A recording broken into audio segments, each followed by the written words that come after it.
ಕೇಳ್ರಿ, ತಡೀರಿ, ಏನು ಆಗಲ್ಲ. ನಾವು ಅದಕ್ಕೆ ಬಂದಿರೋದು. ಅಧ್ಯಕ್ಷರು ಕರಿಯಪ್ಪ ಬಾಬು. ಭಾರತ್ ಮಾತಾ ಕೀ. ಆಯ್ತಾಯ್ತಾಯ್ತು.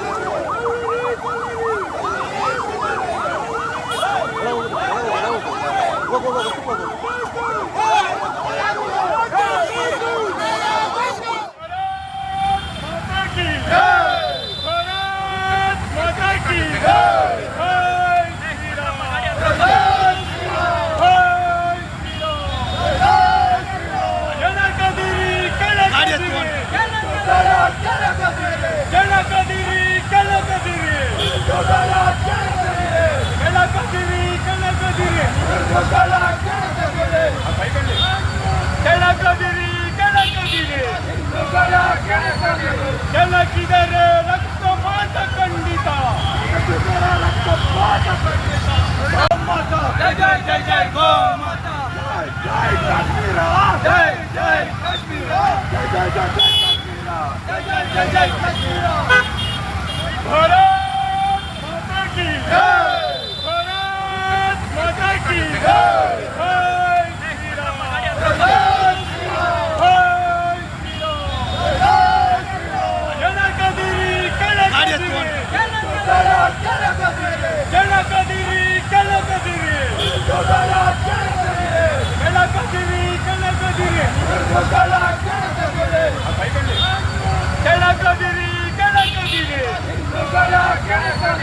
ಕೆಳಗಿದರೆ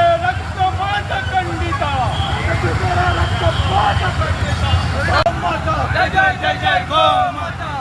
ಜೈ ಕಾಶ್ಮೀರ. ಜೈ ಜೈ ಕಾಶ್ಮೀರ. ಜೈ ಜೈ ಜೈ ಜೈ ಕಾಶ್ಮೀರ. ಜೈ ಜೈ ಜೈ ಜೈ ಕಾಶ್ಮೀರ. ಭಾರತ್ ಮಾತಾ ಕೀ ಜೈ. ಭಾರತ್ ಮಾತಾ ಕೀ ಜೈ.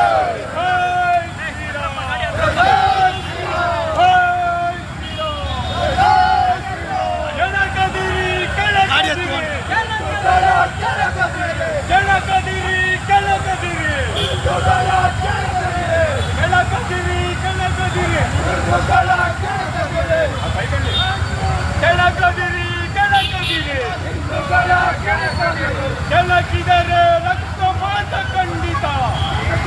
ರಕ್ತಪಾತ ಖಂಡಿತ. ಜೈ ಜೈ ಜೈ ಜೈ ಗೋ ಮಾತಾ. ಜೈ ಕಾಶ್ಮೀರ. ಜೈ ಜೈ ಕಾಶ್ಮೀರ. ಜೈ ಜೈ ಜೈ ಜೈ ಕಾಶ್ಮೀರ. ಜೈ ಜೈ ಜೈ ಜೈ ಕಾಶ್ಮೀರ. ಭಾರತ್ ಮಾತಾ ಕೀ ಜೈ. ಪಾಕಿಸ್ತಾನದ ವಿರುದ್ಧ ತಮ್ಮ ಆಕ್ರೋಶಗಳನ್ನು ವ್ಯಕ್ತಪಡಿಸ್ತಾ ಇದ್ದಾರೆ. ಕೆಣಕದಿರಿ, ಹಿಂದೂಗಳನ್ನು ಕೆಣಕದಿರಿ ಅಂತ ಹೇಳಿ ವಾರ್ನಿಂಗ್ ಮಾಡ್ತಾ ಇದ್ದಾರೆ. ಈ ಮೂಲಕ ತಮ್ಮ ಆಕ್ರೋಶವನ್ನು, ತಮ್ಮ ಎದೆಯಲ್ಲಿ ಅಡಗಿರುವಂತಹ ಕಿಚ್ಚನ್ನು ಹೊರಹಾಕ್ತಾ ಇರುವಂತಹ ದೃಶ್ಯಾವಳಿಗಳನ್ನು ಕೂಡ ಗಮನಿಸ್ತಾ ಇದ್ದೀರಿ. ಅದರ ಜೊತೆಗೆ ಆ್ಯಂಬುಲೆನ್ಸನ್ನು ನಿಲ್ಲಿಸಿ ಅವರ ಮೃತದೇಹಕ್ಕೆ ಹಾರವನ್ನು ಹಾಕಿ, ಮಂಜುನಾಥ್ರವರ ಮೃತದೇಹಕ್ಕೆ ಹಾರವನ್ನು ಹಾಕಿ ಅಂತಿಮ ನಮನವನ್ನು ಕೂಡ ಸಲ್ಲಿಕೆ ಮಾಡಿದ್ದಾರೆ. ಕೆಣಕಿದ್ರೆ ರಕ್ತಪಾತ ಖಂಡಿತ ಅನ್ನುವಂತಹ ವಾರ್ನಿಂಗ್ ಮೆಸೇಜ್ ಪಾಸ್ ಮಾಡ್ತಾ ಇದ್ದಾರೆ. ಇದಕ್ಕೆ ತಕ್ಕ ಶಾಸ್ತಿಯಾಗಬೇಕು. ಬೈಕ್ ರ್ಯಾಲಿ ಮಾಡೋದರ ಮೂಲಕ ತಮ್ಮ ಆಕ್ರೋಶವನ್ನು ಕೂಡ ವ್ಯಕ್ತಪಡಿಸ್ತಾ ಇದ್ದಾರೆ. ಇಡೀ ಶಿವಮೊಗ್ಗ ಒಂದು ಕಡೆ ಮೌನವನ್ನು ವಹಿಸಿದೆ. ಪ್ರತಿಯೊಂದು ಇಲಾಖೆಗಳ ಕೆಲಸಗಳೆಲ್ಲವೂ ಕೂಡ ಬಂದಾಗಿದೆ. ಶಿವಮೊಗ್ಗದಲ್ಲಿ ವ್ಯಾಪಾರ ವಹಿವಾಟುಗಳೆಲ್ಲವೂ ಕೂಡ ಬಂದ್ ಮಾಡಲಾಗಿರುವಂಥದ್ದು. ಇಡೀ ಅರ್ಧ ದಿನ ಸ್ವಯಂ ಪ್ರೇರಿತವಾಗಿ ಬಂದ್ ಮಾಡಲಾಗಿರುವಂಥದ್ದು. ದಾಳಿಯಿಂದಾಗಿ ಇದೀಗ ಮಂಜುನಾಥ್ ರಾವ್ ಅವರು ಮೃತಪಟ್ಟಿದ್ದಾರೆ. ಮಂಜುನಾಥ್ ಪಹಲ್ಗಾಮ್ನಲ್ಲಿ ಉಗ್ರರ ಗುಂಡಿಗೆ ಬಲಿಯಾದಂತಹ ಉದ್ಯಮಿ. ಶಿವಮೊಗ್ಗಕ್ಕೆ ಮೃತದೇಹ ತಲುಪಿದೆ. ಬೆಂಗಳೂರಿನಿಂದ ತುಮಕೂರು, ಚಿತ್ರದುರ್ಗ ಮಾರ್ಗವಾಗಿ ಆಂಬ್ಯುಲೆನ್ಸ್ ಮೂಲಕ ಮಂಜುನಾಥ್ ಪಾರ್ಥಿವ ಶರೀರ ಶಿವಮೊಗ್ಗಕ್ಕೆ ಕರೆತರಲಾಗಿರುವಂಥದ್ದು. ಈ ಸಂದರ್ಭದಲ್ಲಿ ತುಮಕೂರಿನ ಕ್ಯಾತ್ಸಂದ್ರದ ಟೋಲ್ಗೇಟ್ನಲ್ಲಿ ಅಂತಿಮ ದರ್ಶನಕ್ಕೆ ಅವಕಾಶ ಕೂಡ ಮಾಡಿಕೊಡಲಾಗಿತ್ತು. ಇನ್ನು ಹಲವರು ಕೂಡ ಅಂತಿಮ ದರ್ಶನವನ್ನು ಕೂಡ ಪಡೆದುಕೊಂಡಿದ್ದಾರೆ. ಈಗಾಗಲೇ ಮಂಜುನಾಥರಾವ್ ಪಾರ್ಥಿವ ಶರೀರದ ಅಂತಿಮ ದರ್ಶನಕ್ಕೆ ಶಿವಮೊಗ್ಗದಲ್ಲಿ ಜಿಲ್ಲಾಡಳಿತ ಸಕಲ ಸಿದ್ಧತೆಯನ್ನು ಕೂಡ ಮಾಡಿಕೊಂಡಿದೆ. ಮನೆ ಮುಂಭಾಗದಲ್ಲಿ ಅಂತಿಮ ದರ್ಶನಕ್ಕೆ ಅವಕಾಶವನ್ನು ಕೂಡ ಮಾಡಿಕೊಡಲಾಗಿದೆ. ಶಿವಮೊಗ್ಗ ನಗರ ಸೇರಿದಂತೆ ಗ್ರಾಮಾಂತರ ಪ್ರದೇಶದಿಂದ ಹೆಚ್ಚಿನ ಜನ ಬರುವಂತಹ ನಿರೀಕ್ಷೆಗಳು ಕೂಡ ಇರುವಂಥದ್ದು. ಸೊ ಮನೆಯ ಮುಂದೆ ಬ್ಯಾರಿಕೇಡ್ಗಳನ್ನು ಹಾಕಿ ಹೆಚ್ಚಿನ ಸಂಖ್ಯೆಯಲ್ಲಿ ಪೊಲೀಸರನ್ನು ಕೂಡ ನಿಯೋಜನೆ ಮಾಡಲಾಗಿರುವಂಥದ್ದು. ಅಂತಿಮ ದರ್ಶನಕ್ಕೆ ಎಲ್ಲ ವ್ಯವಸ್ಥೆಯನ್ನು ಕೂಡ ಜಿಲ್ಲಾಡಳಿತ ಮಾಡಿಕೊಂಡಿದೆ. ಈ ಸಂದರ್ಭದಲ್ಲಿ ಬೈಕ್ ರ್ಯಾಲಿ ಮಾಡೋದರ ಮೂಲಕ ತಮ್ಮ ಆಕ್ರೋಶವನ್ನು ಕೂಡ ವ್ಯಕ್ತಪಡಿಸ್ತಾ ಇದ್ದಾರೆ. ಇದರಲ್ಲಿ ಇನ್ನೊಂದು ವಿಚಾರ ಏನಪ್ಪ ಅಂತಂದರೆ, ಆ ಇಳಿ ವಯಸ್ಸಿನಲ್ಲೂ ಅಜ್ಜಿ ಕೂಡ ಈ ಒಂದು ಪ್ರತಿಭಟನೆಯಲ್ಲಿ ಭಾಗಿಯಾಗಿದ್ದಾರೆ. ದೃಶ್ಯಾವಳಿಗಳಲ್ಲಿ ಗಮನಿಸ್ತಾ ಇದ್ದೀರಿ, ತಮ್ಮ ಆಕ್ರೋಶವನ್ನು ಕೂಡ ವ್ಯಕ್ತಪಡಿಸ್ತಾ ಇದ್ದಾರೆ. ಪಾಕ್ ವಿರುದ್ಧ ತಮ್ಮ ಆಕ್ರೋಶವನ್ನು ವ್ಯಕ್ತಪಡಿಸ್ತಾ ಇರುವಂಥದ್ದು. ಜಮ್ಮು ಕಾಶ್ಮೀರ ನಮ್ಮ ಭಾಗ, ಅದು ಭಾರತದ ಒಂದು ಭಾಗ ಆಗಿದೆ. ನಾವು ಬಿಟ್ಟು ಕೊಡುವ ಮಾತೇ ಇಲ್ಲ ಜಮ್ಮು ಕಾಶ್ಮೀರವನ್ನು. ನೀವು ಎಷ್ಟೇ ಉಗ್ರರು ಅಡಗಿ ಕೂತಿರಿ, ಅದನ್ನು ನಾವು ಹೊಡೆದುರುಳಿಸುವಲ್ಲಿ ಎರಡು ಮಾತಿಲ್ಲ. ನಾವು ಆ ಕೆಲಸಕ್ಕೆ ಮುಂದಾಗ್ತೀವಿ. ನಮ್ಮ ಸರ್ಕಾರ ಆ ಒಂದು ನಿರ್ಧಾರಕ್ಕೆ ಈಗಾಗಲೇ ಬಂದಿರುವಂಥದ್ದು. ಇವತ್ತು ಕೂಡ ಸಭೆ ಇದೆ. ಸೊ ಕಾದು ನೋಡಬೇಕು ಇವತ್ತು ಯಾವ ರೀತಿಯಾದಂತಹ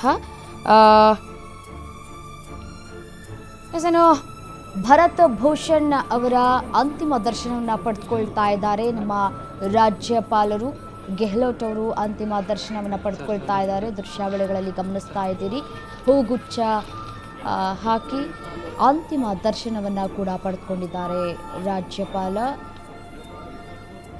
ಗೆಹ್ಲೋಟ್ ಅವರು. ಪಾರ್ಥಿವ ಶರೀರದ ಅಂತಿಮ ದರ್ಶನವನ್ನು ಕೂಡ ಪಡೆದುಕೊಂಡಿರುವಂಥದ್ದು. ಕುಟುಂಬಸ್ಥರ ಜೊತೆ ಮಾತನಾಡ್ತಾ ಇದ್ದಾರೆ, ಅವರಿಗೆ ಧೈರ್ಯ ತುಂಬುವಂತಹ ಕೆಲಸವನ್ನು ಕೂಡ ಮಾಡ್ತಾ ಇದ್ದಾರೆ. ಅಂತಿಮ ದರ್ಶನದಲ್ಲಿ ಅವರು ಕೂಡ ಭಾಗಿಯಾಗಿದ್ದಾರೆ. ಕೂತು ಒಂದೆರಡು ನಿಮಿಷ ಮಾತನಾಡಿಸಿದ್ದಾರೆ ಕುಟುಂಬಸ್ಥರನ್ನು. ನಿಮ್ಮ ಜೊತೆ ನಾವಿರ್ತೀವಿ ಅಂತ ಕೂಡ ಭರವಸೆಯನ್ನು ಕೂಡ ಕೊಡ್ತಾ ಇದ್ದಾರೆ. ರಾಜ್ಯಪಾಲರು ಆಗಿರುವಂತಹ ಗೆಹ್ಲೋಟ್ ಅವರು ಆಗಮಿಸಿ ಇದೀಗ ಅಂತಿಮ ದರ್ಶನವನ್ನು ಕೂಡ ಪಡೆದುಕೊಂಡಿದ್ದಾರೆ. ಮೃತ ಭರತ್ ಭೂಷಣ್ ಮನೆಗೆ ಗವರ್ನರ್ ಭೇಟಿ ಕೊಟ್ಟಿದ್ದಾರೆ. ಭರತ್ ಅಂತಿಮ ದರ್ಶನವನ್ನು ಪಡೆದುಕೊಂಡಿದ್ದಾರೆ. ಥಾವರ್ ಚಂದ್ ಗೆಹ್ಲೋಟ್ ಅವರು ಮತ್ತಿಕೆರೆಯಲ್ಲಿ ಇರುವಂತಹ ಮೃತ ಭರತ್ ಭೂಷಣ್ ಅವರ ನಿವಾಸ. ಉಗ್ರರ ದಾಳಿಗೆ ಉಸಿರು ಚೆಲ್ಲಿದಂತಹ ಭರತ್ ಭೂಷಣ್ ಅವರ ನಿವಾಸಕ್ಕೆ ಭೇಟಿಯನ್ನು ಕೊಟ್ಟಿದ್ದಾರೆ. ಗವರ್ನರ್ ಭೇಟಿ ಕೊಟ್ಟು ಕುಟುಂಬಸ್ಥರಿಗೆ ಸಾಂತ್ವನವನ್ನು ಹೇಳ್ತಾ ಇದ್ದಾರೆ, ಕಣ್ಣೀರನ್ನು ಹಾಕ್ತಾ ಇದ್ದಾರೆ. ಈ ಸಂದರ್ಭದಲ್ಲಿ ಇಡೀ ಕುಟುಂಬ ಶೋಕ ಸಾಗರದಲ್ಲಿದೆ. ಅವರಿಗೆ ಸಮಾಧಾನ ಮಾಡುವಂತಹ ಕೆಲಸವನ್ನು ಕೂಡ ಮಾಡಲಾಗ್ತಾ ಇರುವಂಥದ್ದು. ಒಂದು ಕಡೆ ಮಂಜುನಾಥ್ ನಿವಾಸಕ್ಕೆ ಪಾರ್ಥಿವ ಶರೀರ ತಲುಪಿದೆ, ಅಲ್ಲೂ ಕೂಡ ಒಂದಷ್ಟು ಸಿದ್ಧತೆಗಳನ್ನು ಕೂಡ ಮಾಡಿಕೊಳ್ಳಲಾಗ್ತಾ ಇದೆ. ಮತ್ತೊಂದು ವಿಂಡೋದಲ್ಲಿ ಕೂಡ ಗಮನಿಸ್ತಾ ಇದ್ದೀರಿ,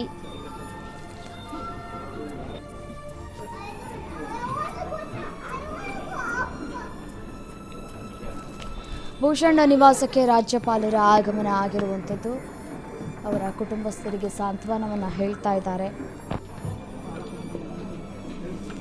ಗವರ್ನರ್ ಆಗಮನದಿಂದಾಗಿ ಇದೀಗ ಒಂದಷ್ಟು ಬಿಗಿ ಭದ್ರತೆಯನ್ನು ಕೂಡ ಮಾಡಿಕೊಳ್ಳಲಾಗಿದೆ. ಸ್ಥಳದಲ್ಲಿ ದೃಶ್ಯಾವಳಿಗಳಲ್ಲಿ ಕೂಡ ಗಮನಿಸ್ತಾ ಇದ್ದೀರಿ, ಅವರ ಪತ್ನಿ ಜೊತೆ ಮಾತನಾಡ್ತಾ ಇದ್ದಾರೆ.